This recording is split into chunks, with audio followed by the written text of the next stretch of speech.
चलो अच्छी बात। क्या नजर आ रहा है? स्क्रीन है आपकी सर।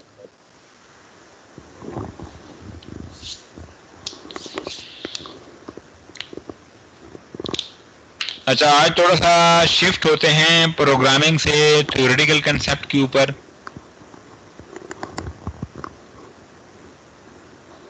तो जहाँ जहाँ पे अब आप लोगों को थोड़ा सा पाइथन का आइडिया भी हो गया, और जहाँ जहाँ पे प्रोग्रामिंग की जरूरत पेश आएगी हम वहाँ पे प्रोग्रामिंग पे शिफ्ट होएंगे दोबारा वापस।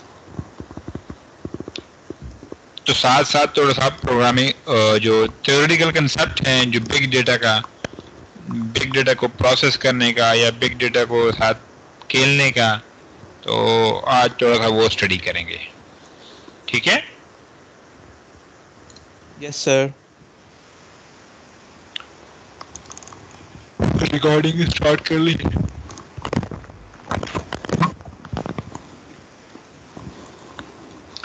अब बच्चे इतने हैं या और वेट कर लूं थोड़ा सा? अभी आ जाएंगे? कर लेते हैं 5-10 मिनट, आ जाते हैं। कर हाँ लो हाँ। Wait sir. कर ले सर, 2:10 तक कर लेना वेट। मैं अटेंडेंस उस वक्त तक चेक कर लूं। CNS। ओके सर जी ओके। ये ड्यू डिफॉल्टर फीस पे करो। आप लोग में ड्यू डिफॉल्टर सारे नजर आ रहे हैं। सर आज ही करके आए हैं। ऑनलाइन तो वैसे भी आजकल पे हो रही थी। सर 1 मिनट नीचे करें जरा। आप डिफॉल्टर ही हैं? सर मैं अभी नहीं है, एमी डिफॉल्टर हूँ मैं सर, एमी डिफॉल्टर हूँ। हाँ, अब तो नहीं है।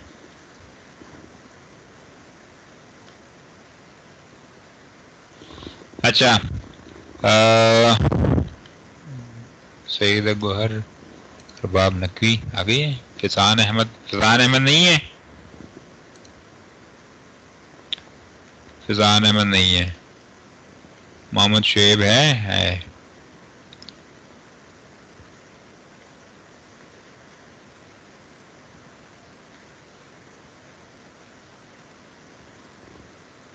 कायनात नहीं है? है। मैं हूँ।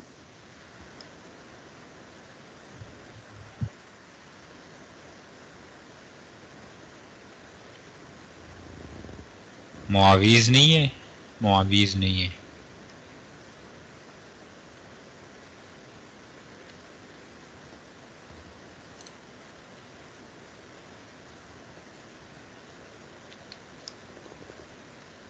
अमजद खान साहब हैं। मिशा रेहान भी है। जैनब अजीज चौथाई नहीं है? है सर है। अभी इसी का सर हूँ माइक ऑन क्लास था। में। ठीक है भैया, ठीक है, ठीक है। गलती हो गई।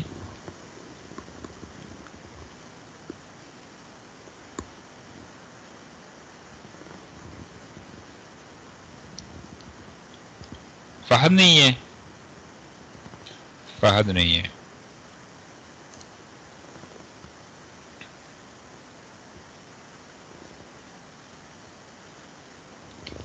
सफीउल्ला भी नहीं है। Very bad.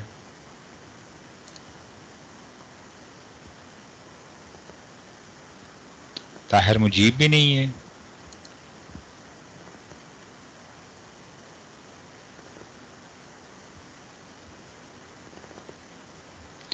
अच्छा, बहुत हो गया, इतना टाइम हो गया। 23 अभी भी है वो। आते हैं। सर अच्छा बात तो सुनिएगा। जी, सर मेरी अटेंडेंस लगा दी आपने? मेरे भी लगा दे प्रेजेंट सर। मेरे भी कौन है सर। आप लोग? असरार अहमद। हाँ ठीक है, ठीक है, लगाइए लगाइए लगाइए। असरार अहमद की लगाई सर? जी बेटा लगाइए। शुक्रिया सर। ये स्लाइड्स मैं आप लोगों के साथ शेयर करता हूँ। अपलोड भी कर दीजिएगा। यहाँ पे चैट में शेयर कर रहा हूँ, तो आप लोग चेक कर लेना इसको। सर ठीक आप है? ये बंटू यूज कर रहे हैं? जी जी। ना करें वाकई। जी क्यों? ऐसे ही सर बकवास हुआ सर।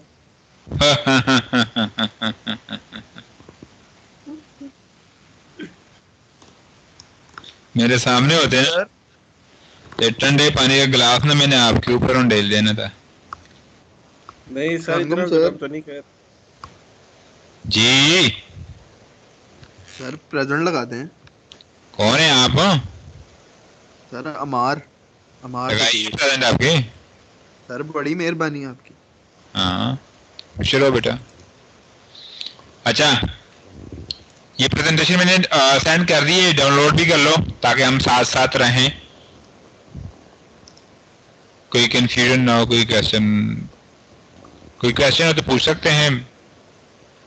तो थोड़ा सा थ्योरेटिकल स्टडी पे शिफ्ट हो रहे हैं बिग डेटा का कंसेप्ट कि फॉर एग्जांपल अगर हम पाइथन पे तभी हम सिंपल काम कर रहे थे ना, सिंपल छोटे मोटे डेटा सेट्स थे उसके ऊपर हम काम कर रहे थे। अब सपोज कि हमारे पास बिग डेटा है और बिग डेटा को पहले से ये लोग कैसे टैकल कर रहे थे, कैसे हैंडल कर रहे थे, और कौन कौन से वो टेक्नोलॉजीज थी बिग डेटा से पहले, और जब बिग डेटा का कंसेप्ट आ गया तो वो क्या क्या चीजें उन्होंने एग्जिस्टिंग टेक्नोलॉजीज के अंदर इवॉल्व करके या कुछ एडिशन डिलीशन करके नए टेक्नोलॉजीज या नए मेथोडोलॉजीज या नए कंसेप्ट का नए कंसेप्ट एक्सप्लोर हो गए, और वो कैसे हो गए और वो क्या चीजें थी और क्या वो मोटिवेशन थी उन कंसेप्ट के पीछे। तो आज हम थोड़ा सा उन्हीं को स्टडी करते हैं और एग्जिस्टिंग जो टेक्नोलॉजीज थी, हडूप या हो गया या मैप प्रोड्यूस हो गया, जो बिग डेटा के अंदर यूज हो रही हैं काफी अरसे से, और वो है क्या एक्चुअली, और वो क्यों यूज हो रही है, क्या वो जो हमारे पास ऑलरेडी जो एल्गोरिथम्स थे या जो ऑलरेडी लैंग्वेजेस हैं या ऑलरेडी एपीआईज हैं, क्या वो काम नहीं कर पा रही थी, अगर काम नहीं कर रही थी तो वो क्या चैलेंजेस थे उसमें। ठीक है, तो ये डाउनलोड हो गई स्लाइड्स, उम्मीद है मेरे ख्याल में आपने डाउनलोड की होगी। Yes sir. हो गई है सर, हो गई है। अच्छा, ये कुछ वाई बिग डेटा आउटलाइन है, challenges of big data, what was before, मतलब बिग डेटा से पहले जो क्या था, और बिग डेटा का जब कंसेप्ट एक्सप्लोर हो गया तब क्या होना शुरू हो गया। तो ये वो चीज़ें, और फिर बिग डेटा के साथ साथ जब मैप प्रोड्यूस आ गया, मैप प्रोड्यूस के साथ साथ अपाचे हडूप का आना शुरू हो गया, तो वो क्या चीज़ अब है, अपाचे हडूप क्या चीज़ है और आर्किटेक्चर क्या है। तो आज थोड़ा सा इसको हम स्टडी करते हैं। ये स्लाइड मेरे हाल में मैंने आप लोगों के साथ पहले लेक्चर में आप लोगों के साथ शेयर की थी। ये 2019 के पर मिनट की डेटा जनरेशन रिपोर्ट है कि फॉर एग्जांपल 2019 में पर मिनट के लिहाज से जो आपके पास डेटा जनरेट हो रहा था वो इतने नंबर्स में हो रहा था। जिस तरह अगर आप चेक कर लें तो आपके पास इंस्टाग्राम में जो पर मिनट के लिहाज से जो पोस्ट हो रही थी फोटोज, 55,140 फोटोज पोस्ट हो रही थी। इसी तरह उबर पे जो राइड्स बुक हो रही थी वो 9,772 थी। टिंडर्स के ऊपर जो मैसेजेस या जो स्वाइप्स हो रहे थे वो 14 लाख के तौर पे हो रही थी। गूगल के ऊपर इसी तरह जो सर्चेस हो रहे थे 44 लाख के ऊपर सर्च हो रही थी पर मिनट में, और जो मैसेजेस सेंड हो रहे हैं वो कुछ 1 बिलियन कुछ समथिंग है, या 181 मिलियन तक उसके ऊपर मैसेजेस सेंड हो रहे थे। स्काइप्स के ऊपर जो कॉल जा रही थी वो 2,31,000 समथिंग कुछ थी। तो ये डेटा जनरेशन रिपोर्ट है 2019 की पर मिनट के लिहाज से। तो अगर आप खुद सोच ले कि ये वो एप्स हैं जिसका आपके साथ कोई ना कोई ताल्लुक या वास्ता पड़ा हुआ है, ये वो एप्स हैं। तो कुछ ऐसी भी एप्स होती हैं, कुछ ऐसी भी जिनका अभी आपका कोई ताल्लुक नहीं पड़ा लेकिन फिर भी वो डेटा जनरेट कर रहा है, क्योंकि आजकल जो आपके पास डेटा जनरेट हो रहा है, पहले जमाने में क्या होता था, पहले जमाने से मुराद यहाँ पे ये है कि 2005 से पहले या 2000 से पहले पहले जमाने में ये होता था कि आपकी कंपनी या जो कंपनीज होती थी वो सिर्फ डेटा जनरेट कर रही थी, उस टाइम पे डेटा जनरेट करती थी। फॉर एग्जांपल बीबीसी हो गया, बीबीसी के आर्टिकल्स आ रहे होते हैं, तो वॉइस ऑफ अमेरिका है, वॉइस ऑफ अमेरिका के आर्टिकल्स आ रहे थे। इसी तरीके से आपके पास ब्लॉग्स होते थे, कुछ ब्लॉग्स हुआ करते थे माइक्रोसॉफ्ट के या गूगल के, तो सिर्फ ब्लॉग्स कुछ लोग लिख रहते थे। या कुछ और कंपनीज हैं जैसे कोका कोला है या पेप्सी है या टोयोटा है या होंडा है या और गाड़ियों की जो कंपनी है, वो सिर्फ अपने मतलब ये है कि सिर्फ कंपनीज जो थे ना वो डेटा जनरेट कर रही थी। आजकल हर एक डिवाइस, हर फॉर एग्जाम्पल एक बंदे के पास अगर फॉर एग्जाम्पल 5 या 7 डिवाइसेस कनेक्टेड हैं तो वो हर एक अपने किस्म का डेटा जनरेट कर रहता है। स्मार्ट वॉच है, स्मार्ट वॉच अपने फॉर्म में डेटा जनरेट कर रहता है। अपना स्मार्टफोन है, स्मार्टफोन अपने किस्म के डेटा जनरेट कर रहता है। आपकी कॉफी मशीन है, कॉफी मशीन अगर इलेक्ट्रिकल है तो आपके पास वो एक अपना, अगर स्मार्ट इलेक्ट्रिक कॉफी मशीन है तो आपके पास वो एक अपना डेटा जनरेट कर रहता है। इसी तरह गाड़ी है, गाड़ी अपना एक डेटा जनरेट कर रहता है। आपकी कार जो है, तो आपके हर एक डिवाइस डेटा जनरेशन पे लगा हुआ है।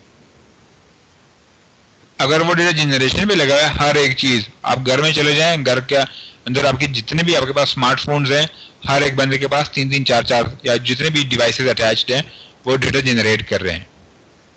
आपके वॉशिंग मशीन्स हैं, आपके फ्रिज हैं, आपके जितने भी अप्लायंसेस हैं वो सारे के सारे डेटा जनरेट कर रहे हैं। कहीं ना कहीं वो डेटा जा रहा होता है और सेव हो रहा होता है। तो ये सारी चीजें जितने भी आपके पास हैं ये डेटा जनरेशन पे लगी हुई हैं। अगर ये डेटा जनरेट हो रही है इतने ज्यादा नंबरों में, इतने ज्यादा तादाद में वो डेटा जनरेट कर रहे हैं, तो ये डेटा कहीं ना कहीं सेव भी हो रहा होता है। अगर ये सेव हो रहा है तो इसके सेव करने का पर्पस क्या है? उसको कहीं ना कहीं जाहिर बात है वो यूज करेंगे किसी एनालिसिस के लिए, कुछ इंफॉर्मेशन को एक्सप्लोर करने के लिए, हिडन इंफॉर्मेशन को एक्सट्रैक्ट करने के लिए कुछ ना कुछ एनालिसिस भी हो रहा है। अगर ये डेटा कहीं पे सेव हो रहा है तो इसके लिए कुछ ना कुछ हार्डवेयर भी चाहिए होता है ताकि जहां पे उसको सेव कर सकें। और एक जगह से दूसरी जगह पे ट्रैवलिंग के लिए जो आपके पास डेटा चाहिए होता है, फॉर एग्जांपल कम्युनिकेशन लाइंस जो होती है वो भी आपके पास कहीं ना कहीं इस तरह के होने चाहिए, तभी आप उन डेटा को आप मैनेज प्रॉपर्ली कर सकते हैं। 2005 या 2000 से पहले जो ये सारा डेटा जनरेट हो रहा था, या 2000 के बाद और 2005 के दरमियान जब वेबसाइट्स इतने ज़्यादा पॉपुलर आने शुरू हो गए, गूगल और माइक्रोसॉफ्ट के अलावा हर एक कंपनी ने अपने अपने वेबसाइट लॉन्च करना शुरू कर ली है और अपने अपने इंफॉर्मेशन देना शुरू कर ली है। पहले क्या होता था, सारा का सारा डेटा आपके पास एक स्ट्रक्चर फॉर्मेट में हुआ करता था, एक टेबुलर स्ट्रक्चर फॉर्मेट में हुआ करता था। 2000 से पहले अगर हम बात कर लें, ऑरेकल हैं या माइक्रोसॉफ्ट एक्सेस हैं या माइक्रोसॉफ्ट सर्वर हैं, माइक्रोसॉफ्ट एसक्यूएल सर्वर जो थे, वो सारे के सारे आपके पास एक टेबुलर स्ट्रक्चर में डेटा आपके पास सेव कर रहे थे, जिसमें कॉलम्स होते हैं और हर कॉलम का प्रॉपर एक हेडिंग हुआ करती थी और उसका अगेंस्ट आगे रोज इंसर्ट हुआ करते थे। आप लोग सोच तो नहीं गए ना? No sir. नहीं सर। मैं अगर दोबारा उन्होंने मोबाइल फोन के अंदर टीम को ऑन करके माइक हेडफोन लगा के और सो गए फिर। नो सर, अस्तगफिरुल्लाह, हम आपको ऐसे लगते हैं? अस्तगफिरुल्लाह। सर मुझे ये नंबर से एक चीज है, ये आपको पता है कि पिछले 5 महीने में पाकिस्तानी ने 38 अरब की चाय पी है? हाँ, अभी की आज मैं रिपोर्ट देख रहा था। अब हम कहते हैं हम गरीब हैं और फिर हम कहते हैं कोविड है, पैसे नहीं है, फीस माफ कराओ। सर लेकिन अभी ये चाय तो ऐसे आई है ना कि 20-20 रुपए मिला मिला के 38 करोड़ रुपया बना। अब ये कटवा जमा कर लेते हैं तो 31 करोड़ हो जाते थे भाई। 38 चले सर, करोड़ जो हमने पैसे जोड़े थे डैम के लिए वो कहाँ गए जी? तो जो हमने डैम के लिए पैसे जोड़े थे वो भी तो खा गए ना लोग। किस चीज के लिए पैसे जोड़े थे? सर जो हमने डैम के लिए त्याग किए थे अपने पैसे वो भी तो गायब हो गए ना। पीपीडी के लिए पैसे जोड़ते हैं, पीपीडी को कुछ करते हैं। भाई उन पैसों का चाय के लिए दूध आ गया मेरे ख्याल से। पानी डैम में पानी आता है भाई, पानी नहीं सर, मैं डैम फंडिंग की बात कर रहा हूँ कि जहाँ पे हमने 38 अरब की चाय पी रही है वहाँ पे डैम की फंडिंग में से भी तो पैसे लगे होंगे ना थोड़े बहुत। चलो डैम को छोड़ते हैं। अच्छा, अब आप लोगों ने एक छोटी सी एक एक्टिविटी परफॉर्म करनी है। वो एक्टिविटी ये है कि अपने स्मार्टफोन्स, आज आप लोगों ने क्या करना है, अपने स्मार्टफोन में जाना है और वहां पे एप्स स्टैटिस्टिक के नाम से कोई एक चीज होती है जहां पे आप चेक कर रहे थे कि आपके मोबाइल फोन के अंदर जितने एप्स हैं वो पर डे के लिहाज से कितना डेटा कंज्यूम या जनरेट कर रहा है।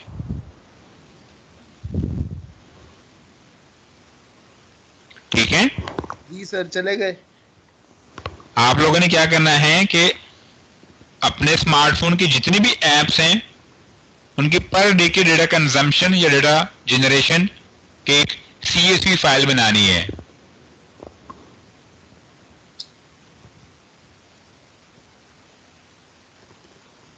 और ये आज शाम को या आज रात 12 बजे से पहले सबमिट करवानी है।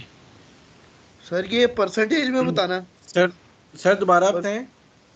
अपने स्मार्टफोन्स के जितने भी एप्लीकेशंस हैं उनके आप लोगों ने डेटा जनरेशन या डेटा कंजम्पशन जितने भी है ना वो पर डे के आप लोगों ने बतानी है आज। ओके सर जी। एक CSV फाइल बना के ना और उसके साथ देख लेना कि फॉर एग्जांपल फलाना ऐप और उसकी इतनी डेटा कंजम्पशन या डेटा जनरेशन है, फिर दूसरी ऐप इसकी इतनी है, फिर तीसरी ऐप उसकी इतनी है। अच्छा ओके सर। ठीक है सर किस में लिखना है, मिनट्स में लिखना है कि परसेंटेज में लिखना है? पर डे के लिए आप लोग मिनट MBs नहीं होता है मेरे यहाँ में डेटा जनरेशन या वो चीजें होती। सर मेरे पास बटनों वाला सर मोबाइल एमबीएस तो नहीं आता, बैटरी कंजप्शन आती है। सर मेरे पास मिनट्स आते हैं सर। सर मेरे पास बटनों वाला मोबाइल है सर मेरे पास। शुजा साहब अभी ये लेक्चर रिकॉर्ड हो रहा है वरना मैंने कुछ कहना था। चले सर, वो बाद में प्राइवेट कॉल करके कह दीजिएगा। समझ तो गया होगा। जी सर कोई बात नहीं सर, कोई बात नहीं, आप पढ़ाएं आगे बढ़े। चले आए। अच्छा उस टाइम पे ना ये जब वेबसाइट आने शुरू हो गए हैं, कुछ स्मार्टफोन या मोबाइल फोन आने शुरू हो गए हैं, तो उनके साथ जाहिर बात है कुछ ना कुछ थोड़ा सा कंप्लीटली नेचर इवॉल्व होना शुरू हो गया। स्मार्टफोन या वेबसाइट से या टेलीकम्युनिकेशन डिवाइसेस से या IoT डिवाइसेस से हर एक चीज अपने आप को इवॉल्व कर रही है, अपने आप को एडजस्ट करने की कोशिश कर रही है ना। तो ऑरेकल, माइक्रोसॉफ्ट SQL सर्वर, ये सारे काम जो टेबुलर स्ट्रक्चर में हो रहे थे, प्रॉपर स्ट्रक्चर फॉर्मेट में डेटा को सेव कर रहे थे, उनके पावर से या उनकी कैपेबिलिटी से बात बाहर निकलनी शुरू हो गई है। वो प्रॉपरली इसको प्रोसेस नहीं कर पा रहे थे क्योंकि जाहिर बात है वेबसाइट में आपके पास एक सेमी स्ट्रक्चर डेटा सेव हो रहा होता है। कुछ सेमी स्ट्रक्चर से मुराद ये है कि कुछ मिलता जुलता स्ट्रक्चर होता है। जिस तरह HTML के अंदर जो टैग्स होते हैं वो सेमी स्ट्रक्चर होते हैं। एक टैग के अंदर दूसरा टैग, दूसरे टैग के अंदर फिर तीसरा टैग, तीसरे टैग के अंदर फिर चौथा टैग, इसी तरह फर्दर टैग्स वगैरह, इस तरह ये सारे सेमी स्ट्रक्चर टाइप होता है। तो वो प्रॉपरली एनालाइज नहीं कर रहे थे, तो उनके लिए काफी ज्यादा चैलेंजेस आने शुरू हो गए हैं। अब वो चैलेंजेस क्या थी, या उस चैलेंजेस से पहले उस डेटा को हम क्या कह सकते हैं। फॉर एग्जाम्पल यहाँ पे आजकल भी अगर हम पाकिस्तानी कम्युनिटी या थोड़ा बहुत जो बिगिनर होते हैं, बिग डेटा को बड़े अजीब किस्म का और बड़े अजीब तरीके से ट्रीट भी कर रहे होते हैं, और हर एक बंदा कहता है कि हाँ जी मैं तो बिग डेटा का एक्सपर्ट हूँ। हालांकि वो किसी एक लैंग्वेज का जरूर एक्सपर्ट हो सकता है, किसी भी पाइथन का या जावा का या आर का या किसी एक टेक्नोलॉजी भी जरूर एक्सपर्ट हो सकता है, लेकिन बिग डेटा का कंप्लीट एक्सपर्ट कोई भी नहीं है। और वो इस तरह का है कि जिस तरह हमारे पास जब हम कोके पे बैठ के चाय पी रहे होते हैं 31 अरब का, तो वही वो आइडिया डिस्कस कर रहे होते हैं कि यार ये हो सकता है, और उस आइडियाज का एक्चुअल इम्प्लीमेंटेशन, कुछ एक्चुअल जो प्रिलिमिनरी रिक्वायरमेंट्स होती है वो हमें नहीं पता होता है कि कैसे करना होता है और कैसे करेंगे। और हर एक बंदा का नहीं मैं ऐसे इसको ऐसे हैंडल कर पा रहा हूँ, ऐसे हैंडल कर लूंगा, लेकिन वो क्या वो एक्चुअली उसी तरीके से हैंडल होगा या नहीं होगा कोई पता नहीं होता। तो बिग डेटा भी सेम कि एवरीवन टॉक्स अबाउट इट, हर एक बंदा इसके ऊपर बातें करता रहता है कि बिग डेटा ये है, बिग डेटा ये है, बिग डेटा ये है, और किसी को कोई पता नहीं होता। एक्चुअली किसी को कोई नहीं पता नहीं होता कि है क्या चीज। और हर एक बंदा वही समझ रहा था कि हाँ जी मैं ये ठीक कर रहा हूं। तो ये बिग डेटा के बारे में थोड़े से मिथ बनी हुई थी या थोड़े से कंसेप्ट हैं कि हर एक बंदा बिग डेटा पे शिफ्ट होने की कोशिश कर रहा है। क्या उनके पास जो डेटा आ रहा है या उसको हम बिग डेटा कह सकते हैं? क्या वो 5 V's की जो रूल्स हैं वो प्रॉपरली पूरे कर पा रहे हैं या नहीं कर पा रहे हैं? अगर चलो 5 V's को प्रॉपरली कर पा रहे हैं तो क्या वो उस बिग डेटा को वो स्टोर जो कर रहा है तो स्टोर किस लिए कर रहा है? इसका मकसद क्या है उस स्टोरेज का? या एमी बस स्टोर कहीं जा रहा है कहीं जा रहा है कहीं जा रहा है, कोई उसका मकसद नहीं है। सर जी सर ये जिस तरह अगर हम बड़े कंपनी का सोच लें, अगर कोई बड़ा डिपार्टमेंटल स्टोर है जैसे कि मेट्रो, अगर जी इसका सर। डेटा है हमारे पास और हाँ ये जी। अपनी इन्वेंटरी है तो इसको हम बिग डाटा कह सकते हैं। अब जिस तरह फॉर एग्जाम्पल आपके पास नेस्ले की एक फैक्ट्री है या मेट्रो स्टोर है तो जाहिर बात है ये एक बिग डेटा के कंसेप्ट में आ रहा है, क्योंकि मेट्रो के काफी ज्यादा एक तो स्टोर हैं और काफी ज्यादा कस्टमर्स हैं। और अब उन लोगों ने ऑनलाइन शुरू कर लिए सारी चीजें, फॉर एग्जाम्पल या दराज हो गए या ग्रोसरी एप्स अब जो हो गए। अब उनके पास जब आपके पास डेटा के प्रॉपर फॉर्मेट वही 5 V's का कंसेप्ट आ गया जिसमें वैरायटी, वॉल्यूम, वेलोसिटी, वैल्यूज, क्या वो वैल्यूएबल है, क्या उसकी डिफरेंट वेरासिटी हो सकती है, क्या उसकी डिफरेंट वैरायटी हो सकती है, क्या उसका वॉल्यूम इतना है कि वो हमारे पास एक सिंगल कंप्यूटर या एक सिंगल सर्वर के बाहर निकल गया, क्या उसकी वेलोसिटी इतनी है कि वो एक सिंगल सर्वर उसको मेंटेन नहीं कर पा रहा था प्रॉपर्ली, एंटरटेन नहीं कर रहा है, क्यूरीज कर प्रॉपर्ली वो। अच्छा, अब उसके बाद अगर वो इतना सारा कुछ कर रहा है, स्टोर कर रहा है, क्या वो स्टोर से वो जो हम डेटा को स्टोर कर रहे हैं उससे हम कुछ वेरिएबल इंफॉर्मेशन एक्सप्लोर करवा रहे हैं, डिस्कवर कर सकते हैं या नहीं कर सकते हैं? स्टोर तो हम कर रहे हैं, हम किस लिए कर रहे हैं? उसका मकसद यही होता है ना कि हम थोड़ा सा उससे हम कुछ वेल्यूएबल इंफॉर्मेशन, कुछ हमारे लिए जो हिडन इंफॉर्मेशन उस डेटा के अंदर होती है वो हम एक्सट्रैक्ट करें और हम अपने आप को इम्प्रूव करें। कमेंट्स जो रिव्यूज होते हैं आपके पास कि फॉर एग्जांपल मेट्रो की ये चीज नहीं अच्छी नहीं लगी, मेट्रो की ये चीज अच्छी नहीं, उन रिव्यूज को ऑटोमेटिक वे से उसको एनालाइज करना और हर एक को पेनलाइज करना कि हाँ जी क्या चीज किस प्रोडक्ट में क्या खराबी है या किस कस्टमर के साथ किस बंदे ने क्या मिसबिहेव या बिहेव किया है, वो सारी चीजें उसको ऑटोमेटिक वे से जब एनालिसिस पे शुरू हो जाते हैं तब हम बिग डेटा पे शिफ्ट होंगे। अगर आप स्टोर कर ही आ रहे हैं, कोई प्रॉपरली उसको प्रोसेस और एनालाइज नहीं कर रहे हैं, कोई प्रॉपरली इसके ऊपर इंफॉर्मेशन एक्सट्रैक्शन या इंफॉर्मेशन एक्सप्लोरेशन का कोई एल्गोरिथम नहीं लगा रहे हैं, कोई प्रॉपरली इसको विजुलाइज नहीं कर पा रहे हैं, तो फिर स्टोरेज तो बेकार ही है, अभी अपने हार्ड डिस्क के ही भर रहे होते हैं। ओके हो गया सर। तो ये बिग डेटा। अच्छा, अब big data it's all about for example जिस तरह हम चेक करें, हम सिंगल डे में एवरी डे हम एक्साबाइट 2.5 एक्साबाइट्स डेटा जनरेट कर रहे हैं। ये उसी पिक्चर के एक समराइज फॉर्म में आ गया। 2.5 मिनट्स के 25 के बाद आप 18 जीरो लगाओ, ये 1 जो है ना ये 8 उसके साथ है, ऊपर है, ठीक है, ये 8 यहाँ पे नीचे नहीं, ऊपर है, ये 10 की पावर 18 है, ये 8 थोड़ा सा नीचे आ रहा है, वो सुपर सबस्क्रिप्ट और सुपरस्क्रिप्ट सही हुई नहीं है, ठीक है। और उस टाइम पे जब ये सारा डेटा जनरेट हो रहा था तो क्या हमारे पास स्टैंडर्ड टूल्स थे वो क्या प्रॉपरली उसको इवॉल्व कर पा रहे थे, प्रॉपरली इसको एक्सप्लोर या इंफॉर्मेशन एक्सट्रैक्ट या सेव कर पा रहे थे? नहीं, हमारे पास उस टाइम पे कोई इस तरह के टूल्स वगैरह नहीं थे जिससे हम, या स्टोरेज कैपेसिटी नहीं थी या एनालिसिस टूल नहीं थे जिससे हम इन डेटा को प्रॉपर एनालाइज और एक्सट्रैक्ट कर सकें। तो क्या चैलेंजेस थी उनके लिए, बिग डेटा के लिए? नंबर 1 थी गैदरिंग समझ आ जाए कि डेटा को एक ही जगह पे स्टोर करके लेकर आना, या डेटा स्टोरेज, क्योंकि उससे पहले 2005 या 2000 से पहले हम सारा डेटा स्ट्रक्चर फॉर्मेट में सेव कर रहे थे। अब जब वेबसाइट आनी शुरू हो गई है, डिफरेंट इंटरनेट ऑफ डिवाइसेस आने शुरू हो गए, IoT डिवाइसेस आनी शुरू हो गई है, हर एक डिवाइस अपने तरीके से डेटा को प्रोड्यूस कर रहा है, जनरेट कर रहा है। कार की एग्जांपल लेते हैं, कार अपने तरीके से डेटा जनरेट कर रहा है। टोयोटा है वो अपने तरीके से डेटा जनरेट कर रहा है, BMW है वो अपने तरीके से डेटा को जनरेट कर रहा है, ऑडी है वो अपने तरीके से डेटा जनरेट कर रहा है।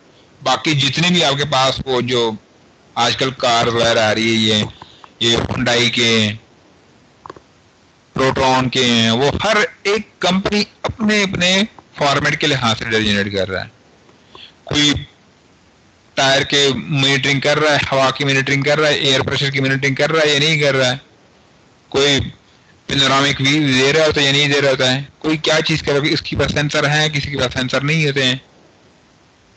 हर एक चीज अपने तरीके से हो रही होती है, हर कोई स्ट्रक्चर फॉर्मेट में नहीं है। हालांकि उसकी गाड़ी के लिहाज से वो स्ट्रक्चर में होती है, लेकिन जब आप सर्वर पे लेके आते हैं किसी एक गैदरिंग जहाँ पे डेटा को स्टोर कर रहे थे, जब वहां पे लेकर आ रहे हैं तो वहां पे वो स्ट्रक्चर फॉर्मेट में नहीं कंसिडर किया जाता है, क्योंकि वहां तो हर एक गाड़ी का डेटा होता है। आपके पास ऑडी का भी होता है, आपके पास BMW का भी होता है, आपको मर्सिडीज का भी होता है, टोयोटा का भी होता है, प्रोटॉन का भी होता है, जो आजकल MG है उसका भी होता है। हर एक ने तो अपना स्ट्रक्चर बनाया होता है। जब अपना स्ट्रक्चर होता है तो वहां पे वो भेड़ बकरियों की तरह एक बन जाता है, एक मेला सा बन जाता है। हाँ जी, अब इसको प्रोसेस करें,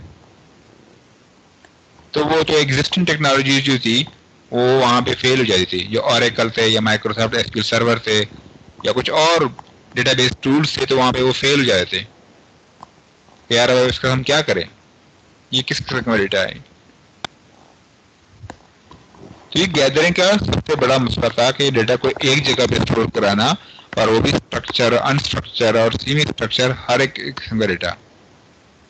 अब जाहिर बात है आपके पास 2005 से पहले या 2000 के दौरान आपके पास सारा डेटा तकरीबन टेक्सचुअल डेटा था।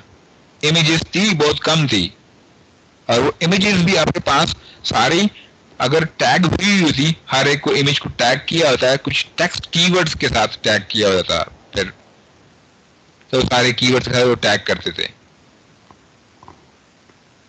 लेकिन टेक्सचुअल डेटा काफी ज्यादा था। अब आपके पास कौन सा डेटा है, अब इमेजेस हैं, वीडियोस और हैं, ऑडियोज और हैं, सिग्नल्स और हैं, हर एक किस्म का डेटा आपके पास आ रहा होता है। तो आप कौन से फॉर्मेट के डेटा को सेव करेंगे? दुनिया जहान के आपके पास फॉर्मेट्स आने शुरू हो गए। मेडिकल के अपने फॉर्मेट्स होते हैं, मेडिकल के अपने इमेजेस होती हैं, MRI के अपने इमेजेस होती हैं, CT स्कैन अलग किस्म के होते हैं। तो ये काफी एक बहुत बड़ा चैलेंज आया होता उस टाइम पे कि हम डेटा को कैसे एक जगह पे स्टोर कर सकें। दूसरा जो बड़ा चैलेंज था वो प्रोसेसिंग एंड डिस्कवरी थी। कहते थे कि चलो सेव तो कर लें। सेव करने का फायदा क्या है, क्या करना है इसका? प्रोसेसिंग करनी है तो प्रोसेसिंग के टूल्स अवेलेबल हैं? नहीं। C++ फेल हो जाती थी। फॉर एग्जांपल अगर C++ बेस कोई टूल है या जावा बेस कोई प्रोसेसिंग टूल्स है वो सारे फेल हो जाते हैं। पाइथन बेस कोई प्रोसेसिंग टूल्स थे वो फेल हो जाते थे। अगर हम तो एक किस्म के प्रोसेसिंग, जिस तरह ऑरेकल में जो रिपोर्टिंग वगैरह करते थे या माइक्रोसॉफ्ट SQL सर्वर में जो रिपोर्टिंग वगैरह करते वो एक स्ट्रक्चर फॉर्मेट में डेटा को रिपोर्ट करते थे, लेकिन अनस्ट्रक्चर फॉर्मेट में तो रिपोर्ट नहीं कर पा रहे थे वो। और वो अगर रिपोर्ट कर भी रहे तो जाहिर बात है किसी एक अनस्ट्रक्चर को कर लेते थे और बाकी अनस्ट्रक्चर वो सारे फेल हो जाते थे फिर।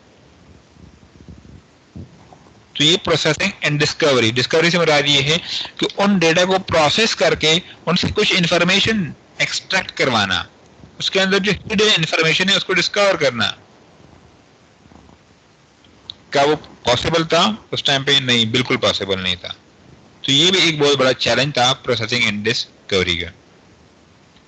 नेक्स्ट है प्रेजेंट टू बिजनेस। अब प्रेजेंट टू बिजनेस मींस कि फॉर एग्जांपल वो किसी एक कंपनी का डेटा सेट है, टोयोटा का डेटा सेट है या टोयोटा का डेटा है, उसके अंदर कोई खराबी है, या होंडा के जिस तरह आपके पास आजकल एक टर्न करते हुए उसका स्टीयरिंग लॉक हो जाता है, तो किसी सेंसर ने इसको गैस किया या नहीं, किसी सेंसर ने इसको कैप्चर किया नहीं किया। अब अगर फॉर एग्जाम्पल किसी एक सेंसर के अंदर उसके अंदर पास इंफॉर्मेशन स्टोर भी हो रही है, तो आपके पास कुछ प्रोसेसिंग एंड डिस्कवरी कुछ इस तरह के टूल्स हैं कि वो फलाने एंगल पे जाके इस तरह के स्टीयरिंग लॉक हो जाती है। तो इस इंफॉर्मेशन को डिस्कवर करना और फिर प्रेजेंट करना, उसको विजुअलाइज कराना दोबारा उस होंडा कंपनी को या दोबारा उस ऑर्गेनाइजेशन को कि ये आपकी कमेंट्स हैं, ये आपके फॉर एग्जांपल फ्लॉज हैं, इसको आप कैसे इंप्रूव करेंगे। तो विजुअलाइजेशन और जो कंसेप्ट था वो भी उस टाइम पे नहीं था दोबारा, कि हम दोबारा कैसे इसको इंप्रूव कर सके डेटा सेट्स को या किसी भी एक प्रोडक्ट को इन्हीं डेटा के ऊपर जो यूजर ने हमें वापस की भेजा हुआ है या जो हमने खुद ही कलेक्ट किया हुआ है, तो हम कैसे उसको प्रेजेंट कर सकें। तो प्रेजेंटेशन भी उस वक्त, ये विजुअलाइजेशन वाला जो कंसेप्ट था वो भी प्रॉपरली उस टाइम पे अवेलेबल नहीं थे। जो नेक्स्ट एक बिगर चैलेंज थी वो है हार्डवेयर एंड नेटवर्क फेलियर। हमारे पास इतने हार्डवेयर ही नहीं थे कि हम इसके ऊपर प्रॉपरली सेव कर सकें डेटा को या एनालाइज कर सकें। कि फॉर एग्जांपल उस टाइम पे रैम आपके पास कितनी होगी, 512 MB या 256 MB, और आपके पास डेटा जनरेट हो रहा है जीबीज में, टीबीज में। प्रॉपरली कैसे आप इसको मैनिपुलेट करेंगे, कैसे प्रोसेस करेंगे। और जैसे नेटवर्क फेलियर्स, आपके पास नेटवर्क हुआ कर रहे थे उस टाइम पे बहुत कम ही बैंडविड्थ वाले, तो प्रॉपरली डेटा ट्रैवल भी नहीं कर पा रहे थे। सर जी सर ये क्लाउड को भी इसी कैटेगरी के अंदर लेके आए कि हम? हाँ जी सर लेकिन उसके अंदर हमारा डाटा स्टोर हो रहा होता है कि मतलब टेम्परेरी तौर पर ही रहता बस?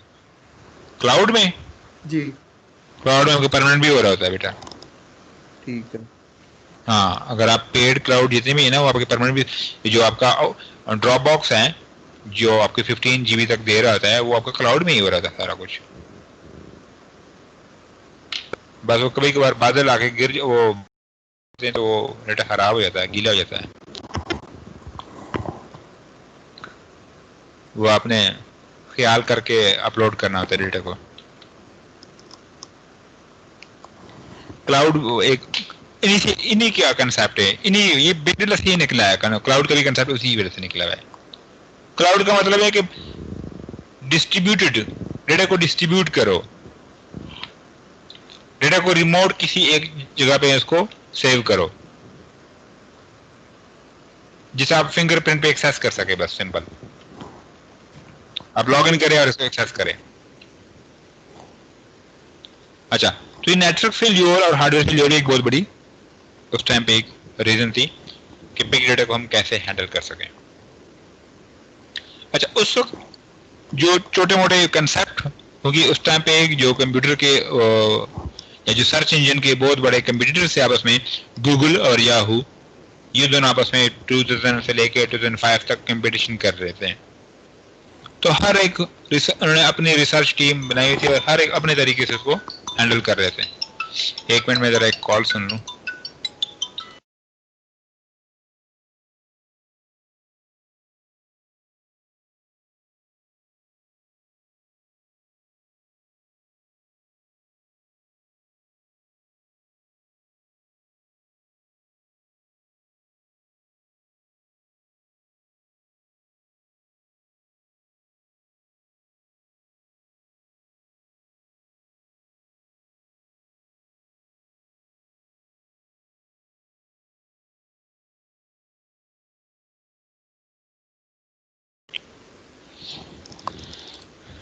जी बेटा, आवाज आ रही है?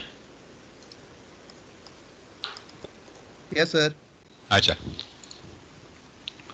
तो उस वक्त याहू और गूगल के अपने रिसर्चर अपनी उन्हीं जो कम्युनिटी लैंग्वेजेस थे, जो कम्युनिटी टूल्स थे, उन्हीं के लगे हुए थे और कुछ ना कुछ प्रोसेस कर रहे थे डेटा सेट्स को।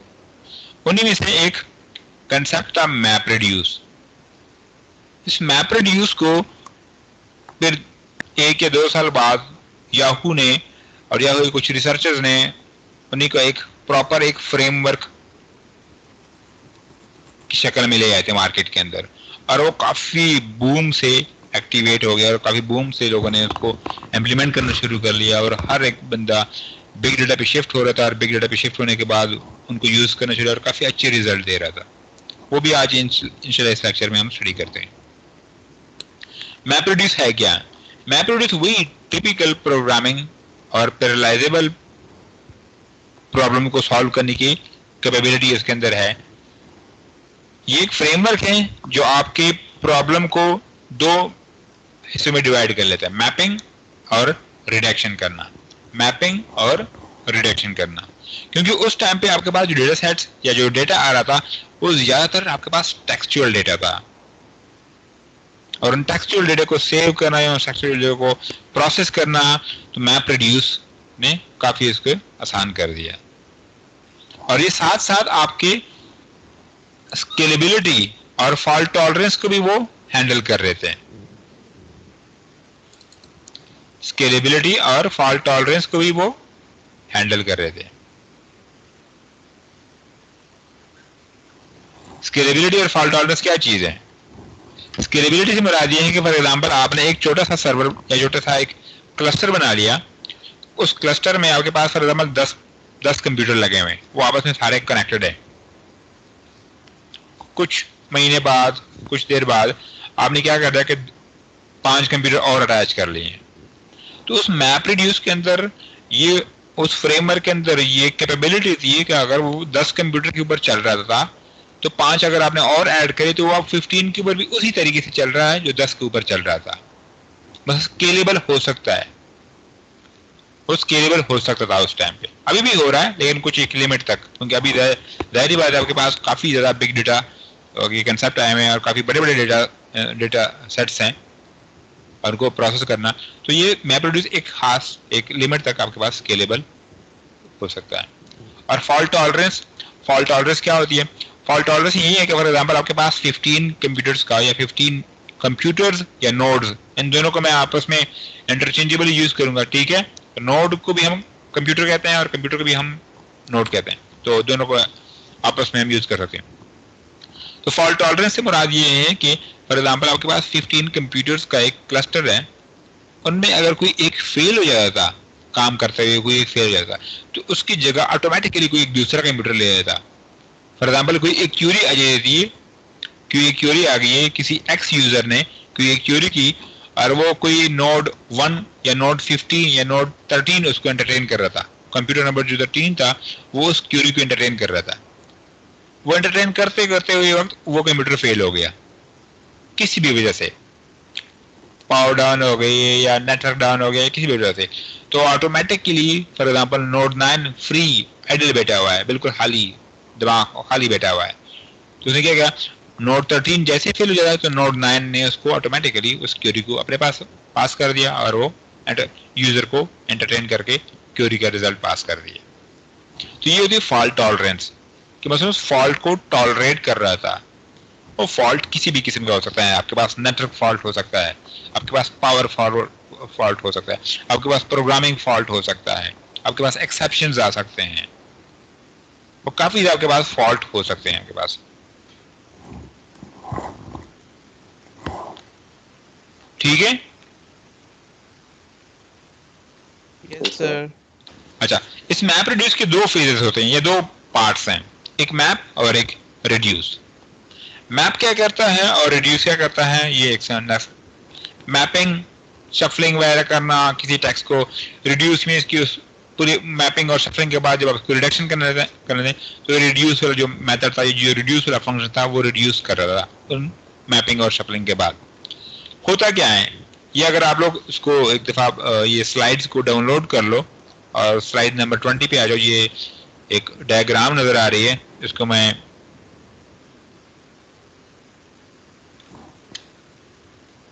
एक मिनट जरा मैं बड़ा कर लूंगा, ये नजर आ रहा है?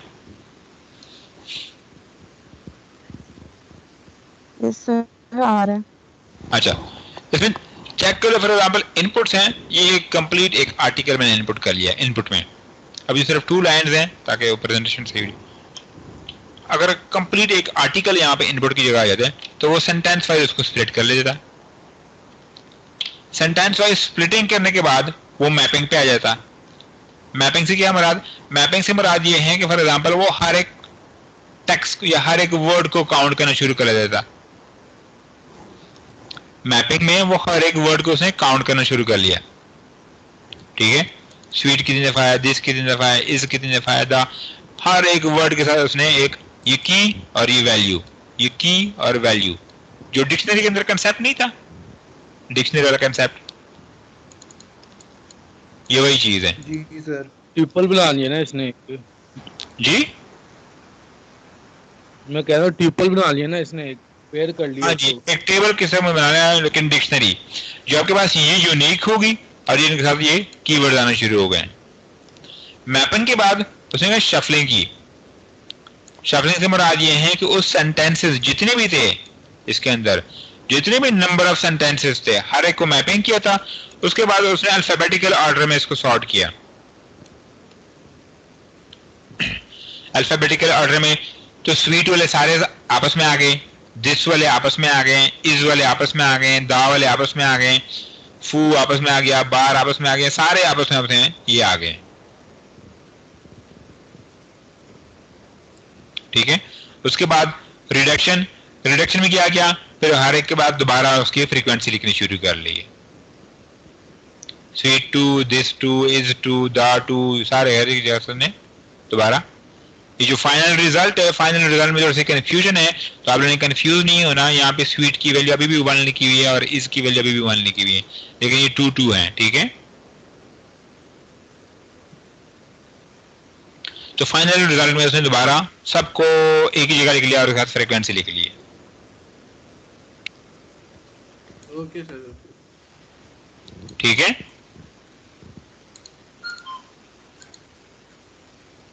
Yes sir. सर ये तो हमारा प्लेजराइज चेकर भी, प्लेजरिज्म चेकर भी ऐसे ही तकरीबन थोड़ा बहुत काम करता है। हाँ बिल्कुल, प्लेजरिज्म मतलब थोड़ा बहुत बिल्कुल इसी तरह काम कर रहा होता इसी है। तरह ही काम करता है प्लेजरिज्म चेकर। जी जी जी जी। तो इस कंसेप्ट को कहते हैं, ये जो कंसेप्ट यूज कर रहे थे मैं प्रोड्यूस, ये डिक्शनरी यूज कर रहे हैं, और उस डिक्शनरी के अंदर आपके पास की वैल्यू का पेयर होता है, और की आपके पास जो होती है वो आपके पास की होती है, यूनिक की होती है, और वैल्यू आपके पास रिपीट हो सकती है। Okay, and produce no value standard, it's on each every value has a key say with it, और की आइडेंटिफायर रिलेटिव वैल्यू होती है, और की आपके पास आइडेंटिफाई होती है, आइडेंटिफायर के तौर पे यूज की जा सकती है, और हर वैल्यू के अगेंस्ट कोई ना कोई की पड़ी होती है।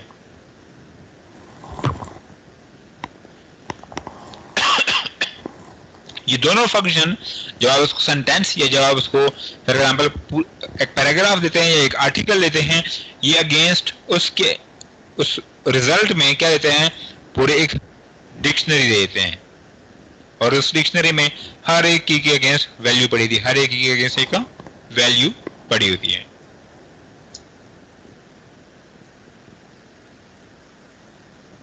ठीक है। इस कंसेप्ट को कहते हैं मैप रिड्यूस, और ये कंसेप्ट यूज किया गया था 2005-2004 में, ये यूज कर रहे थे गूगल और याहू वगैरह। याहू की कुछ एक रिसर्च टीम ने, जिसमें गुटनबर्ग वगैरह और उनकी टीम क्या कर रहे थे कि उन्होंने मैप रिड्यूस को थोड़ा सा एक डिफरेंट और लैंग्वेजेस के साथ उन्होंने बनाना शुरू किया, कुछ छोटे छोटे मॉड्यूल बनाने शुरू कर लिए, छोटे छोटे एपीआई बनाने शुरू कर लिए। तो इस मैप रिड्यूस को के साथ जब छोटे छोटे एपीआई बनाने शुरू हो गए, एनालिसिस के लिए, विजुअलाइजेशन के लिए, स्क्रिप्टिंग के लिए और स्टोरेज के लिए, तो जब इस पूरे कंसेप्ट को उन्होंने क्या दिया, हडूप, हडूप कह दिया उन्होंने, और उस हडूप एक complete open source implementation of map reduce है। और ये ओपन सोर्स फ्रेमवर्क है याहू का। उस टाइम पे याहू ने प्रोड्यूस किया था, मार्केट के अंदर लेकर आए थे। अभी अपाचे के पास है, अपाचे उसको मेंटेन कर रहा है, क्योंकि अपाचे आपको पता है कि अपाचे के पास जितने भी एपीआईज हैं वो सारे के सारे ओपन सोर्स हैं और हर एक को प्रॉपरली मेंटेन कर रहा होता है। और उनकी एक रिसर्च टीम और डेवलपमेंट टीम बैठी हुई थी जो उसके अंदर चेंजेस लेकर आ रही होती है और वो उसको फिर वो अपडेशन वगैरह सारी चीजें मैनेज कर रही होती है।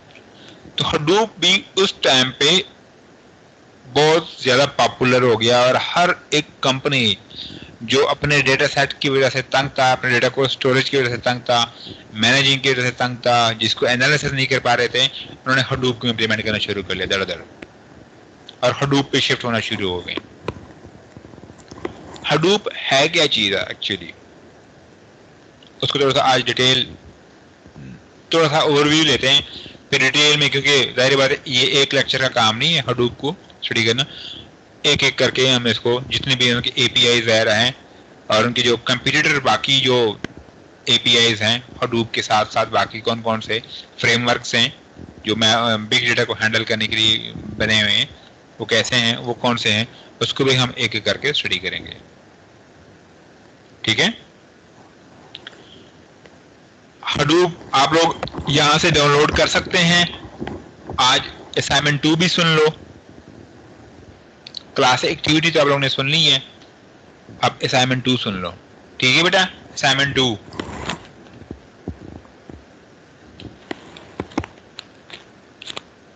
हेलो जी सर। जी सर बताइए। अच्छा चलो ठीक है, शुक्र है जिंदा हो। असाइनमेंट 2 ये है कि आप लोगों ने हडूप इस लिंक से डाउनलोड करना है। स्टेप 1 क्या है, डाउनलोड करना है। स्टेप 2 क्या है, इंस्टॉल। और स्टेप 3 क्या है, कॉन्फ़िगर। और स्टेप 4 क्या है, उसके ऊपर एक छोटा सा वर्ड काउंट का एक एप्लीकेशन होती है, एक टास्क होता है, वो परफॉर्म करना है। वर्ड काउंट, आप कोई आर्टिकल देते हैं वो उसके अगेंस्ट वर्ड काउंट करके बताता है, उसकी फ्रीक्वेंसी बताता है कि इसके अंदर इतने नंबर ऑफ आर्टिकल या इतने नंबर ऑफ वर्ड्स और ये फ्रीक्वेंसी है उसकी। और इस कंप्लीट स्टेप 1 से लेके मतलब डाउनलोडिंग से लेके एक टास्क एग्जीक्यूट करने तक कंप्लीट एक वीडियो बनानी है आपने, और उस वीडियो को आप लोगों ने अपलोड करना है YouTube के ऊपर, और YouTube का लिंक आप लोगों ने मुझे सेंड करना है। ठीक है सर। जिसके पास पहले ही डाउनलोड हुई हो टास्क हो वो क्या करेगा? वो रिमूव करे और दोबारा ट्यूटोरियल बनाए। जिस तरह फॉर एग्जांपल आप ट्यूटोरियल देख रहे हैं ना, तो for example how to install या यूज एंड्रॉइड स्टूडियो या how to install Xcode, तो इसी तरीके से आप लोगों ने भी पता तो है इसको कॉन्फ़िगर करने में बहुत टाइम लगता है, धूप का अंदर क्लस्टर्स बनाने पड़ते हैं और चीजें करनी पड़ती हैं। हाँ तो कोई बात नहीं, अगर आपने पहले से इंस्टॉल किया हुआ है तो आपका तो हाथ साफ हुआ होगा, फिर तो घंटे का काम है, 2 घंटे का काम है। तो वही तो कह रहा हूँ मैं, वेस्ट ना करूँ घंटा, वही पुराना वाले ही डाल। तो फिर आपने बेटा वीडियो भी बनानी है ना।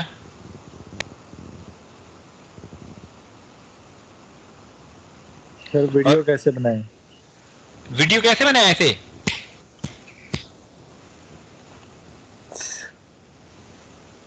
नहीं सर, लैपटॉप की स्क्रीन में रिकॉर्ड करें या क्या करें बता दें। नहीं वो क्रिकेट टीम के अंदर वो इतने बड़े बड़े वीडियो वो कैमरा नहीं होते हैं, वो है नहीं असल में। तो परचेज करें। कजाफी स्टेडियम आजकल वैसे हाल ही पड़ा हुआ है, वहां पे जाए, वहां पे वीडियो बनाए। सर यार सवाल सर लिख के भेज सर। वो OBS स्टूडियो के नाम से जो है वो एप्लीकेशन है। पता नहीं कौन, आफ्ताब से पूछ लो, मुझे नहीं पता। OBS के नाम से जो है ना वो एप्लीकेशन है, वो स्क्रीन रिकॉर्डिंग के लिए यूज होता है, वो यूज कर लेना। ठीक है, अच्छा अब आगे भी सुन लेना। वीडियो बनाने के बाद आप लोगों ने YouTube पे अपलोड करना है, और उसकी मार्किंग होगी 100 में से। 100 में से मार्किंग होगी, जितने व्यूज होंगे उतने नंबर आपके आएंगे। यार ये क्या बात हुई, अब व्यूज वहां पे कहां सर से अगर 10,000 व्यूज हो गए तो 100 में से मार्क्स 10,000 फिर भी 100 पूरे। सर ये व्यूज वाला क्या चक्कर है? व्यूज वाला ही चक्कर है। सर अगर सर ये दोबारा बता देंगे वीडियो पूरा सर अभी आप कहेंगे 1 मिलियन सब्सक्राइबर्स भी हों। क्या बेटा? सर अभी आप कह देंगे कि 1 मिलियन सब्सक्राइबर्स भी हों आपके। नहीं नहीं नहीं, सब्सक्राइबर तो नहीं है, आप व्यूज में हो। फॉर एग्जांपल 100 व्यूज है तो 100 मार्क्स, 70 व्यूज है तो 70 मार्क्स, 3 व्यूज है तो 3 मार्क्स, 7 व्यूज है तो 7 मार्क्स। सर और टाइम कितना मिलेगा इस करके? न्यू ईयर नाइट से पहले। सर इम्पॉसिबल है। क्यों? सर इतनी जल्दी नहीं आ सकते। आ सकती है ना। नहीं, न्यू ईयर नाइट पहले जमा करानी है। सर YouTube पे अकाउंट है हमारा, अभी चैनल बनाएंगे, फिर उस पे अपलोड करेंगे। कदरदान चैनल बनाने की जरूरत नहीं है। अगर आपका जीमेल अकाउंट है ना तो YouTube पे लॉगिन हो जाओ, डायरेक्ट अपलोड कर लो, कोई चैनल ना बनाओ। सर वो तो हो जाएगा, लेकिन ये सब वो तो हो स्क्रैच से जाएगा। स्टार्ट करना, जीरो से स्टार्ट करना, तो 100 व्यूज किस तरह होंगे? कदरदान बात तो सुने ना, आप अपलोड करें, आज बनाए, आज अपलोड करें। न्यू ईयर के बाद मैंने चेक करना है, न्यू ईयर के बाद मैं चेक करूंगा। ठीक है सर, हम भी सर व्यूअर्स बना आप लेते हैं, हम एक दूसरे की वीडियोस देख लेते हैं, हम एक दूसरे की वीडियोस देखते रहेंगे और फिर ऐसे ही व्यूज हो करते हैं सर, जाएंगे। एक दूसरे की वीडियोस देखते रहेंगे। मैंने कभी रोका है आप लोगों को? नहीं सर। फिर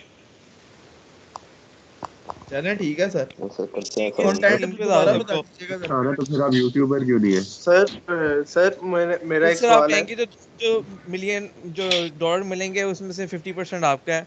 सर मेरा एक सवाल है, वो मुझे बताइएगा सर। जी सवाल पूछें। सर एब्स्ट्रैक्ट क्लास और इंटरफेस क्लास में क्या डिफरेंस है?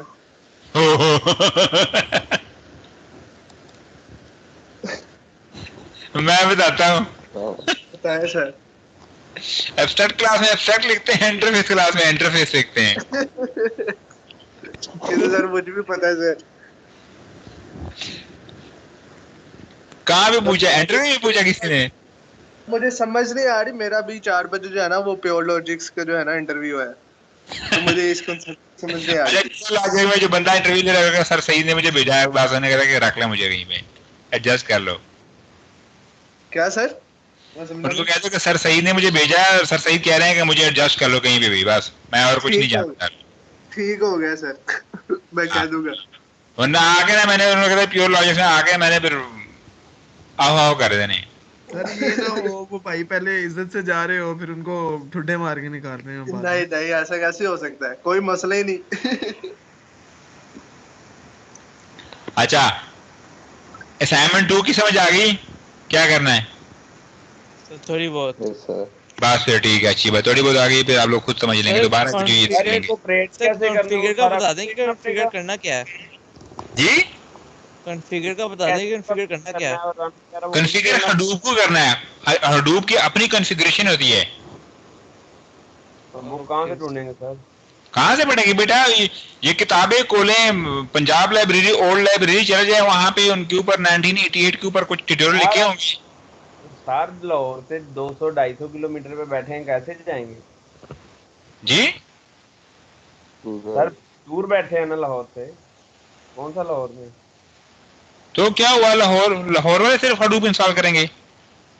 नहीं सर, पढ़ेंगे कहाँ से ये बता दें, कोई लिंक वगैरह दे दें किसी बुक का। ये कौन साहब है जो पूछना चाह रहा है? अहमद हसन रजा साहब? जी जी। कदरदान गूगल बड़ा पड़ा हुआ है आपको। मैं अभी आपको कहना कि यार वो उनका नंबर निकाल के दो, आप पता नहीं फेसबुक, इंस्टा, स्नैपचैट, कहीं कहीं पे पता नहीं क्या क्या सर्चे मारेंगे, उनकी वो इन्फॉर्मेशन आप एक्सट्रैक्ट करवा लेंगे जो उसको खुद भी नहीं पता। हाँ जी। और अभी मेरे से आप हडूप का लिंक मांग रहे हैं।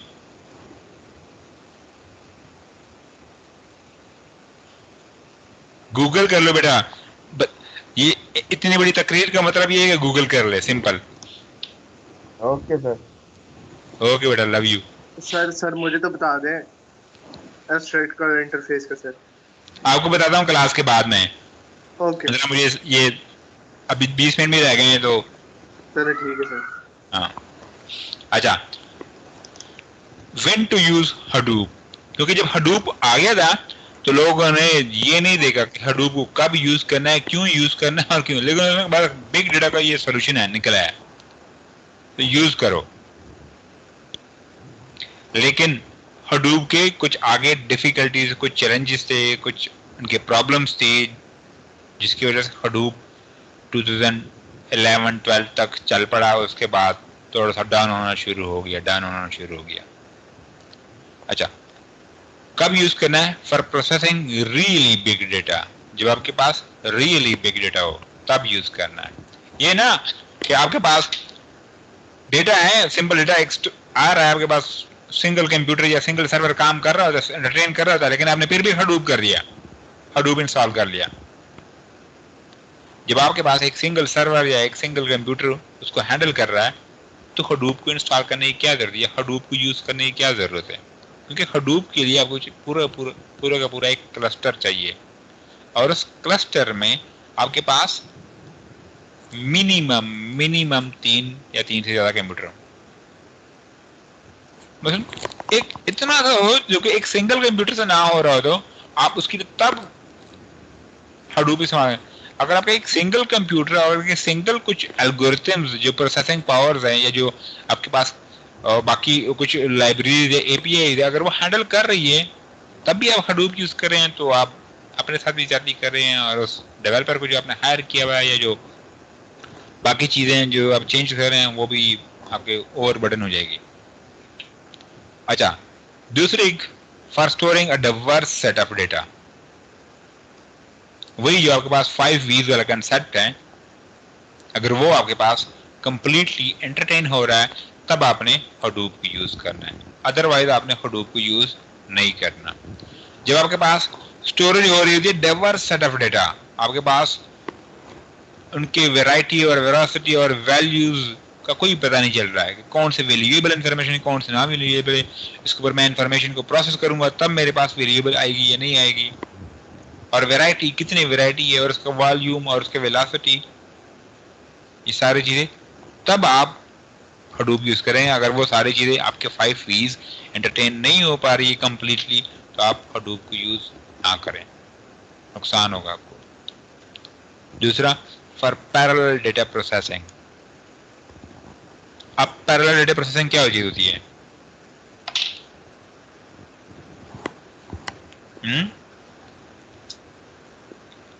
पैरेलल डेटा प्रोसेसिंग का पता है क्या चीज है पैरेलल डेटा प्रोसेसिंग? सर जहाँ पे एक साइड पे डेटा जा रहा हो और एक साइड से आ रहा हो और प्रोसेस हो रहा हो। जी,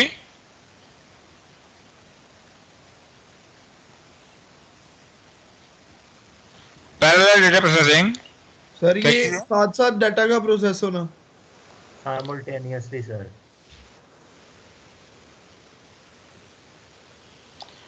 पैरेलल डेटा प्रोसेसिंग से मुराद ये है कि जो आपके सिंगल कंप्यूटर होते हैं ना, वो सीक्वेंशियल प्रोसेसिंग कर रहे होते हैं आपके, वो आपको फील ऐसे आने दे रहे होते हैं कि फॉर एग्जांपल आपके पास पैरेलल हो रही होती है, क्योंकि वो नैनो और माइक्रो सेकंड्स के अंदर वो उसको कर रहे होते हैं, चेंजेस वगैरह कर रहे हैं, स्वैप कर रहे होते हैं आपस में।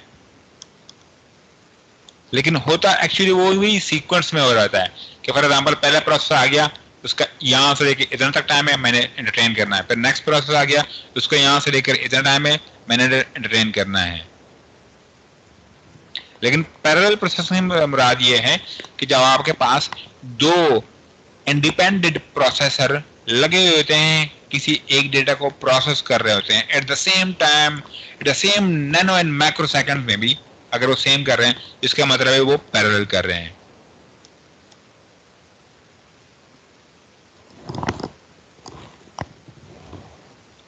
ठीक है, तो पैरेलल प्रोसेसिंग सर मतलब कि सिंगल टास्क दोनों प्रोसेसर परफॉर्म कर रहे हैं। जी, सिंगल टास्क, एक टास्क 2 प्रोसेसर परफॉर्म कर रहे हैं उन दो at the same time, same सब चीज ऊपर, तब अच्छा ठीक होगा, तब उसको हम कहते हैं पैरेलल प्रोसेसिंग।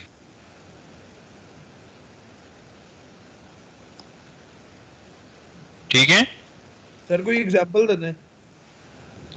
फॉर एग्जांपल आपके पास जो बुकिंग का जो डेटा सेट होता है, या आपके पास जब ऑर्डर प्लेस करते हैं, जी सर, तो हर एक यूजर अपने तरीके से प्लेस कर रहा होता है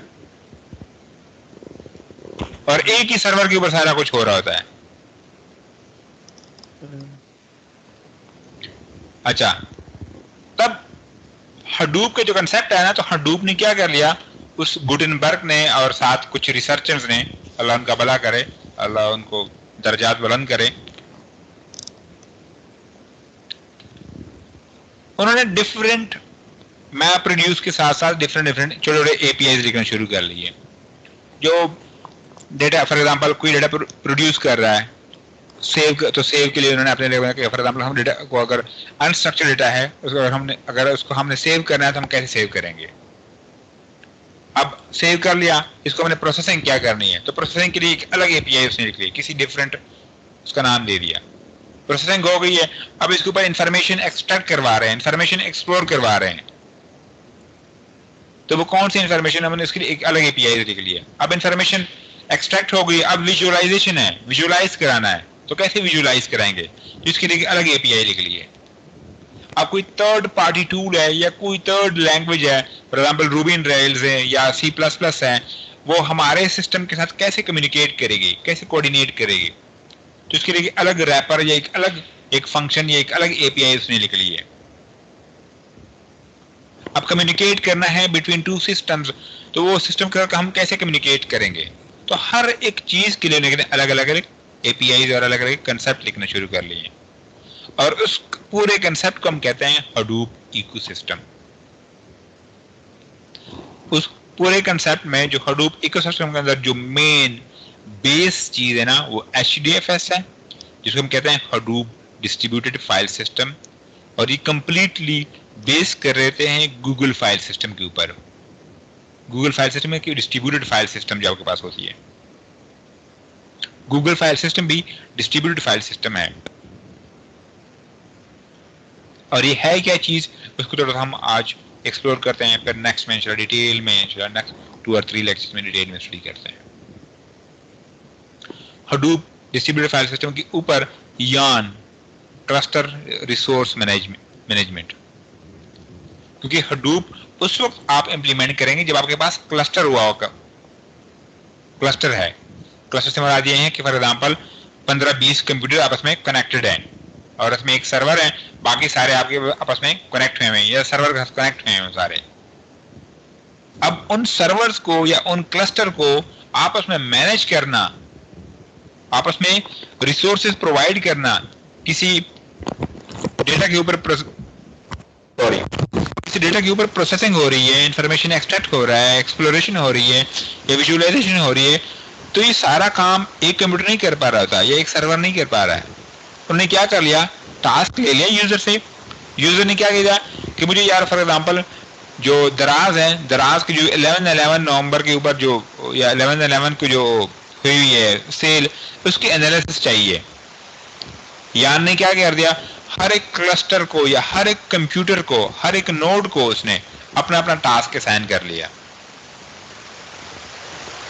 अब उसके ऊपर सुपरविजन करना, उसको रिसोर्स प्रोवाइड करना, उसके हर एक किस्म की हेल्प करना, ये यान का काम है।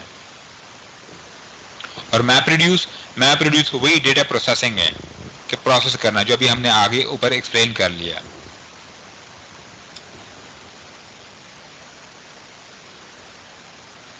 ठीक है। और ये जो बाकी जो ये तो अभी मैंने कुछ क्रॉप की हुई है, कुछ लाइब्रेरीज मैंने क्रॉप की हुई है, मैं उसको बाद में एक्सप्लेन करना चाह रहा हूँ। अभी जो इसके साथ ये जो लेफ्ट राइट में है, जो ग्रीन और ब्लू और ये जो कुछ अजीब से कलर में है, जिस तरह फ्लूम है, स्कूप है, उजी है, ये कुछ एपीआईज हैं जो कि हडूप के साथ इजीली इंटीग्रेट हो सकती है। इजीली आपने सिंपल इंस्टॉल करना है, कॉन्फ़िगर करना है, सिंपल आपने इंपोर्ट करके चलानी है, इंक्लूड करके चलानी है आपने।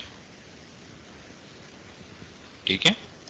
स्कूप डेटा कलेक्शन के लिए यूज करते हैं, फ्लूम भी डेटा कलेक्शन के लिए यूज करते हैं, जू कीपर कोऑर्डिनेशन के लिए यूज करते हैं, डिफरेंट एपीआईज करते हैं आपस में कोऑर्डिनेशन करना।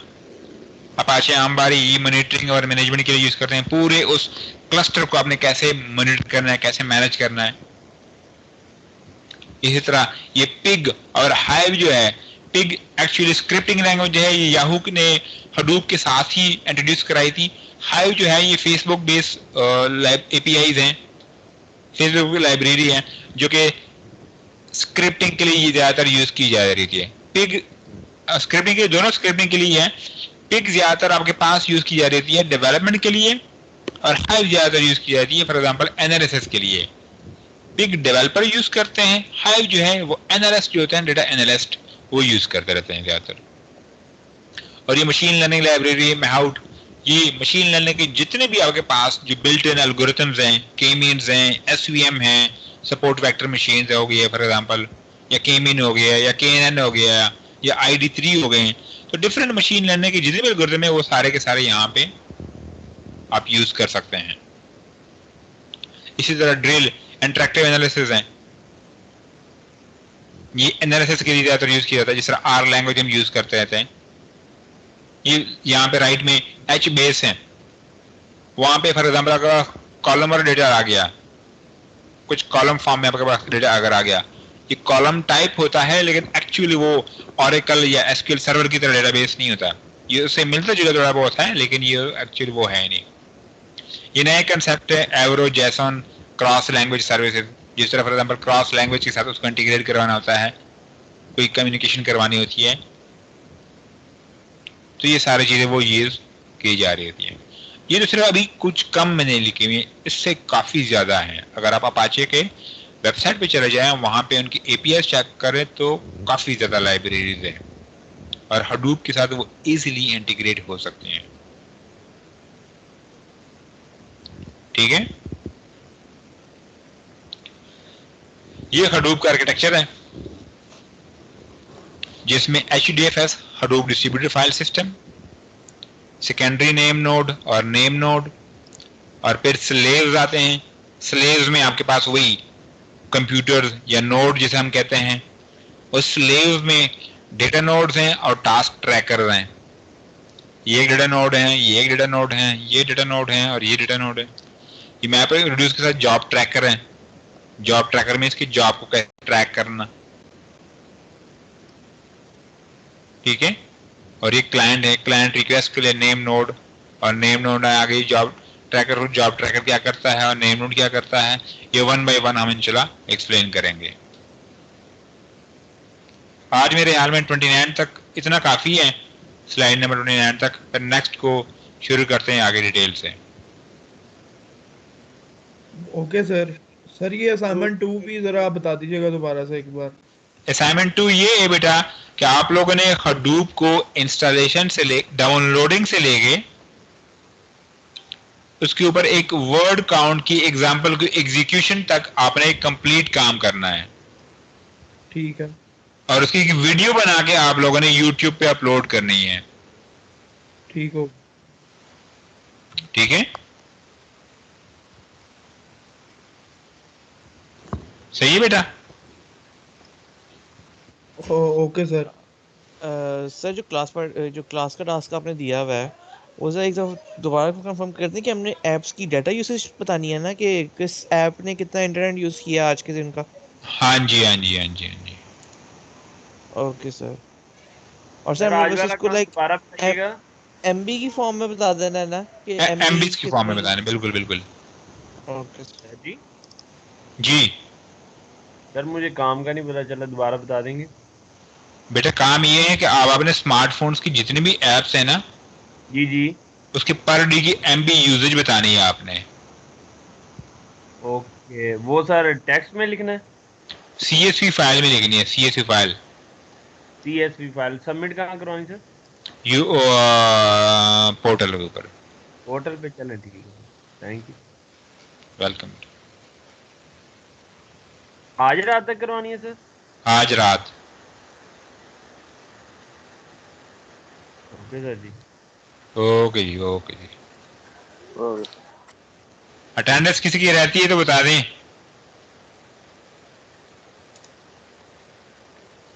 फिजान अहमद एब्सेंट है, मोहम्मद मुआवीज एब्सेंट है, ताहिर मुजीब एब्सेंट है, सफीउल्लाह एब्सेंट है, फहद एब्सेंट है। एक सेमेस्टर कितनी छुट्टियां लाओ हैं? पता नहीं, तो वो 9 पे गई हुई है ना, तो इसलिए फिर गाने ये में 9 भी है, लेकिन ये पता नहीं विथड्रॉ क्यों नहीं हो रहा। इसके पास मेरे ख्याल में यूसीपी की कोई वीडियो पड़ी हुई है। वो जैसे इसको विथड्रॉ करता है वो कहता है कि नहीं मैंने वीडियो रिलीज कर देनी है। कोरोना ये की वजह से भी कुछ या रिलीफ होगा। कोरोना की वजह से रिलीफ है, कोरोना का रिलीफ है।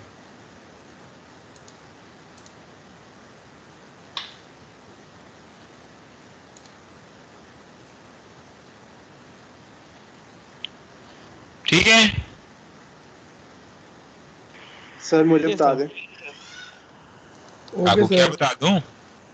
एब्स्ट्रैक्ट और instance interface, abstract abstract class और इंटरफेस क्लास।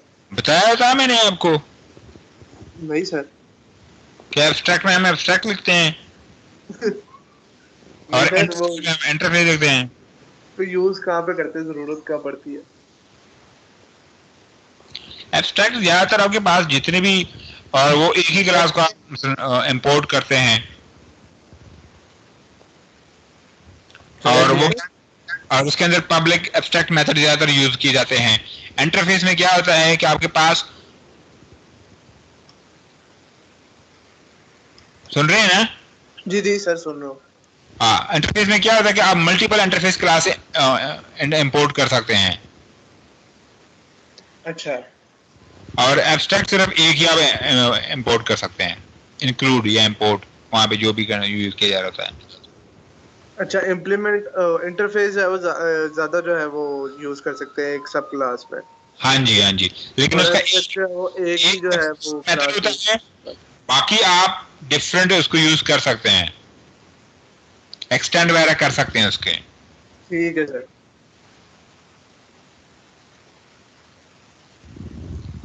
ये चीजें हैं मेरे ख्याल में। अगर फिर भी कोई कंफ्यूजन है तो मैं ऑनलाइन हूँ, डिस्कस कर लेते हैं। चलो ठीक है सर। सर आपके ऑनलाइन होने का क्या फायदा हुआ? आपको हफ्ता पहले मैसेज किया था, आपने अभी तक सीन नहीं किया। मैंने सीन कर लिया था, इग्नोर किया। नहीं किया सीन आपने सर? मैंने पढ़ के इग्नोर किया वहां से, वो व्हाट्सएप में इस तरह करके